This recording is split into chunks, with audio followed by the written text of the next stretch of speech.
Tollywood star singer, big boss మాజీ contestant Geetha Madhuri, నటుడు నందు మరోసారి అమ్మానాన్నలు కాబోతున్నారు.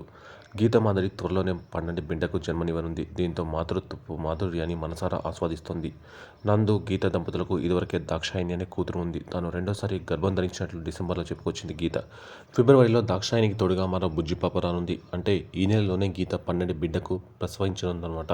ప్రస్తుతం నిండు గర్భంతో ఉందామె. ఈ నేపథ్యంలో గీతకు గ్రాండ్గా శ్రీమంతం నిర్వహించారు. ఈ ఫంక్షన్లో గీత స్నేహితులు, సన్నిహితులు కూడా పాల్గొన్నారు. శ్రీమంతం సందర్భంగా ఆకుపచ్చ, నారింజ రంగు కాంబినేషన్ చీరలో మెరిసిపోయింది. ఇక వేదికను కూడా రకరకాల పూలతో ఎంతో అందంగా అలంకరించారు. ప్రస్తుతం ఇందుకు సంబంధించిన ఫోటోలు, వీడియోలు సామాజిక మాధ్యమాల్లో వైరల్ అవుతున్నాయి. ఈ ఫోటోలను చూసిన పలువురు సెలబ్రిటీలు, అభిమానులు, నెటిజన్లు గీతా మాధురి దంపతులకు శుభాకాంక్షలు, అభినందనలు తెలుపుతున్నారు. గీతా నందులది ప్రేమ వివాహం. 2014లో వీరి వివాహం గ్రాండ్గా జరిగింది. తమ ప్రేమ, అన్యోన్యత బంధానికి గుర్తింపుగానే 2019లో ఈ దంపతులకు దాక్షాయణి ప్రకృతి అనే కూతురు పుట్టగా ఆ పాపతో సంతోషంగా